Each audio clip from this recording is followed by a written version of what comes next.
അദ്ദേഹം ഒരു അഭിമുഖത്തിൽ തന്നെ പറയുന്നുണ്ട്. നോക്കൂ, 2009 ഞാൻ രാഷ്ട്രീയത്തിലേക്ക് പ്രവേശിച്ചത് മുതൽ പിന്നീട് ഇങ്ങോട്ട് ഇന്നുവരെയും ഞാനിതാ BJP-യിലേക്ക് പോകുന്നു എന്നിങ്ങനെ മാധ്യമപ്രവർത്തകർ ആവർത്തിച്ചു പറയുന്നുണ്ട്. നിങ്ങൾക്ക് ഇനിയും മടുത്തില്ലേ എന്നൊക്കെ അദ്ദേഹം ചോദിക്കുന്നുണ്ട്. കാരണം പല വിഷയങ്ങൾ ഉണ്ടാകുന്ന സമയത്തെല്ലാം അദ്ദേഹം BJP-യോട് ചേർന്ന് നിൽക്കുന്നു, പ്രധാനമന്ത്രിയോട് അദ്ദേഹം ചേർന്ന് നിൽക്കുന്നു, കോൺഗ്രസിന്റെ പല നയങ്ങളെയും തള്ളിക്കൊണ്ട് BJP-യുടെ പല നയങ്ങളെയും അദ്ദേഹം സ്വീകരിക്കുന്നു. ഇതൊക്കെ ഇങ്ങനെ ഒരു റെഗുലറായിട്ട് നടക്കുകയാണ്. ഒരു ഒരു ഒരു പാറ്റേൺ അതിനുണ്ട് എന്നുള്ളത് നമുക്ക് എല്ലാവർക്കും അറിയാവുന്നതാണ്. പക്ഷെ എന്തുകൊണ്ടാണ് ശശി തരൂരിനെതിരെ ശക്തമായിട്ടുള്ള നടപടി കോൺഗ്രസ് എടുക്കാത്തത് എന്ന് ചോദിച്ചാൽ, അല്പം മുമ്പ് ശ്രീ ഫസൽ ഗഫൂർ പറഞ്ഞതുപോലെ അല്ല. ശശി തരൂരിന് ഇന്ത്യയിലുള്ള സാധാരണ ജനങ്ങൾ എല്ലാവരും അറിയുമോ എന്ന കാര്യം എനിക്കറിയില്ല. അങ്ങനെ നോക്കിക്കഴിഞ്ഞാൽ വിരാട് കോഹ്ലിയും സച്ചിൻ തെണ്ടുൽക്കറേയും എല്ലാവരും അറിയണമെന്നില്ല. പക്ഷേ കോൺഗ്രസിലുള്ള PCCകളിലുള്ള ആൾക്കാർക്ക് ശശി തരൂരിനെ അറിയാം എന്ന കാര്യത്തിൽ തർക്കമില്ല. അത് കേരളത്തിലെ PCCകളെക്കാൾ ഒരുപക്ഷെ മറ്റ് PCCകളിലുള്ള ആൾക്കാർക്ക് ശശി തരൂർ കൂടുതൽ സ്വീകാര്യനായതുകൊണ്ടാണ് അദ്ദേഹം ഒരുപക്ഷെ ഈ നോംസിനെ എല്ലാം ലംഘിച്ചുകൊണ്ട്, ചോദ്യം ചെയ്തുകൊണ്ട് മല്ലികാർജ്ജുൻ ഖാർഗെ എന്ന ഔദ്യോഗിക സ്ഥാനാർത്ഥിക്കെതിരെ മത്സരിക്കുമ്പോൾ 1000-ലധികം വോട്ട് നേടിയത്. അതൊരു ചെറിയ കാര്യമായിരുന്നില്ല. 1000-ലധികം വോട്ട് നേടുന്നത് ജയത്തിന് തുല്യമാണ് എന്നാണ് അന്ന് മാധ്യമങ്ങളടക്കം ആദ്യം തന്നെ പ്രഡിക്റ്റ് ചെയ്തിരുന്നത്. അങ്ങനെയാണ്. അതേപോലെ തന്നെ വന്നു. എനിക്ക് തോന്നുന്നത് ഏതാണ്ട് 1072 വോട്ടോ മറ്റുമാണ് അദ്ദേഹത്തിന് കിട്ടിയത്.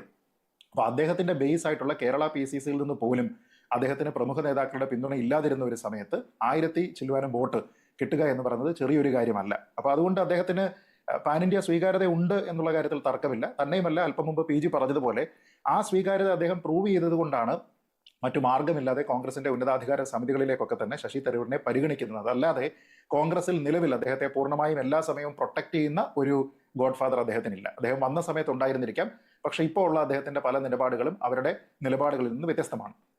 പിന്നെ പല വിഷയങ്ങളിലും എന്നതുപോലെ തന്നെ പ്രത്യേകിച്ച് ഓപ്പറേഷൻ സിന്ദൂറുമായി ബന്ധപ്പെട്ട കാര്യങ്ങളിൽ കോൺഗ്രസിന്റെ ഭാഗത്തു നിന്ന് ഒരുപക്ഷെ ഏറ്റവും കൂടുതൽ ആശയ വ്യക്തതയോടെ, ഏറ്റവും കൂടുതൽ ആർട്ടിക്കുലേറ്റ് ആയിട്ട്, ദേശീയ ബോധത്തോടെ, ചരിത്ര സത്യങ്ങളുടെ പിന്തുണയോടെ പ്രതികരിച്ചിരിക്കുന്ന ഒരേ ഒരു പ്രമുഖ നേതാവ് എന്നത് തരൂരാണ്.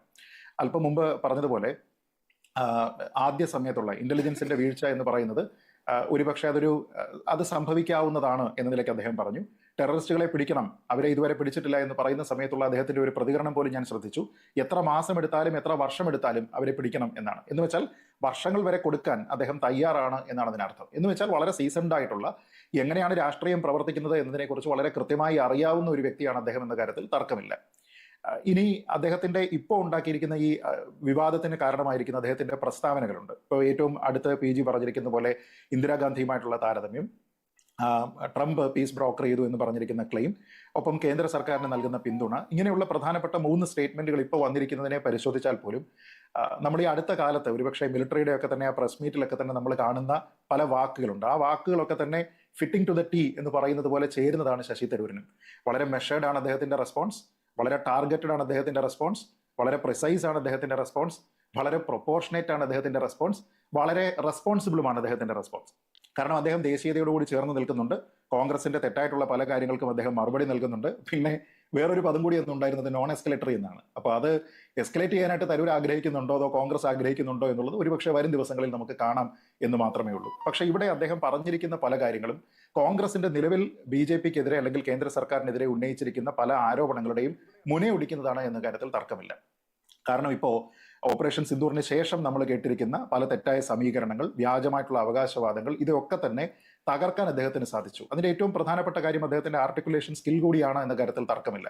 അപ്പോൾ കോൺഗ്രസ് ഒരു ഭാഗത്ത് 1971 ഇന്ദിരാഗാന്ധിയാണ് 2025 നരേന്ദ്രമോദിയേക്കാൾ കൂടുതൽ മികച്ചത് എന്നൊരു ചെസ് തമ്പിങ് നടന്നുകൊണ്ടിരിക്കുന്ന സമയത്ത് അതിനെ അദ്ദേഹം ന്യൂട്രലൈസ് ചെയ്യുകയാണ്. പക്ഷെ എത്ര വിദഗ്ധമായിട്ടാണ് അദ്ദേഹം അത് ചെയ്തതെന്ന് നോക്കൂ. 1971 വിജയത്തിൽ ഞാൻ അഭിമാനിക്കുന്നുണ്ട്, പ്രത്യേകിച്ച് ഒരു കോൺഗ്രസ്സുകാരൻ എന്ന നിലയ്ക്ക് ഞാൻ അഭിമാനിക്കുന്നുണ്ട് എന്ന് പറഞ്ഞിട്ട് അദ്ദേഹം ഇന്നത്തെ റിയാലിറ്റിയെ കമ്പയർ ചെയ്യുകയാണ്.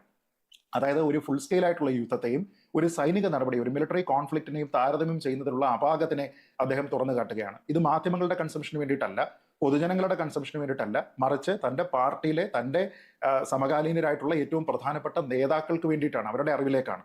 71 യുദ്ധത്തിന്റെയും 2025 സൈനിക നടപടിയുടെയും ലക്ഷ്യങ്ങൾ എന്തായിരുന്നു എന്ന് ഡീറ്റെയിൽ ചെയ്തുകൊണ്ട് അദ്ദേഹം അവരെ ഓർമ്മിപ്പിക്കുകയാണ്. ഇങ്ങനെയായിരുന്നു അന്നും. ഇപ്പൊ ആൾക്കാർ പറയുന്നുണ്ടല്ലോ, എന്തിനാണ് സീസ് ഫയറിന് പോയത്, POK വേണമെങ്കിൽ പിടിക്കാമായിരുന്നല്ലോ എന്ന്. എങ്കിലും അന്നും POK വേണമെങ്കിൽ പിടിക്കാമായിരുന്നു. പക്ഷെ അന്നത്തെ ഉദ്ദേശ ലക്ഷ്യം അതായിരുന്നില്ല. സമാധാനം കൊണ്ടുവരിക, ഒരു രാജ്യത്തിന് ലിബറേഷൻ കൊടുക്കുക എന്നുള്ളതായിരുന്നു നമ്മുടെ ലക്ഷ്യം. അതാണ് നമ്മൾ കൈവരിച്ചത് എന്ന് പറയുമ്പോൾ അദ്ദേഹം അതിനോടൊപ്പം തന്നെ പറയുന്നുണ്ട്, തീവ്രവാദികളെ ന്യൂട്രലൈസ് ചെയ്യുക എന്നുള്ള ഒരു ലക്ഷ്യമാണ് ഇത്തവണ ഉണ്ടായിരുന്നത്. അതും അച്ചീവ് ചെയ്തു. എന്ന് വെച്ചാൽ ഈ 2 കാര്യങ്ങളും അച്ചീവ് ചെയ്തപ്പോൾ ഒന്നാണ് മറ്റേതിനേക്കാൾ മികച്ചത് എന്ന് കോൺഗ്രസ്സുകാര നിങ്ങൾ ഇനി പറയേണ്ടതില്ല എന്നാണ് അദ്ദേഹം പറയുന്നത്. രണ്ടാമത് അദ്ദേഹം പറഞ്ഞിരിക്കുന്നത്, ഈ അദ്ദേഹം ഒരുപക്ഷെ ഇഫക്റ്റീവ്ലി സൂചിപ്പിക്കുന്നത്, കോൺഗ്രസ് പാർട്ടി കേന്ദ്ര സർക്കാരിന് നൽകിയിരിക്കുന്ന പിന്തുണയൊക്കെ തന്നെ ഈ വെടിനിർത്തൽ പ്രഖ്യാപനം വരെ മാത്രമുള്ള വെടിയായിരുന്നു എന്നാണ്. കാരണം അത് നിർത്തിയ വെടിനിർത്തൽ പ്രഖ്യാപനം വന്ന ഉടനെ തന്നെ കോൺഗ്രസ് വീണ്ടും രാഷ്ട്രീയമായിട്ടുള്ള കാര്യങ്ങളെല്ലാം തന്നെ കൊണ്ടുവന്നിട്ടാണ് ഈ ചോദ്യങ്ങൾ ഉണ്ടാക്കുന്നത്.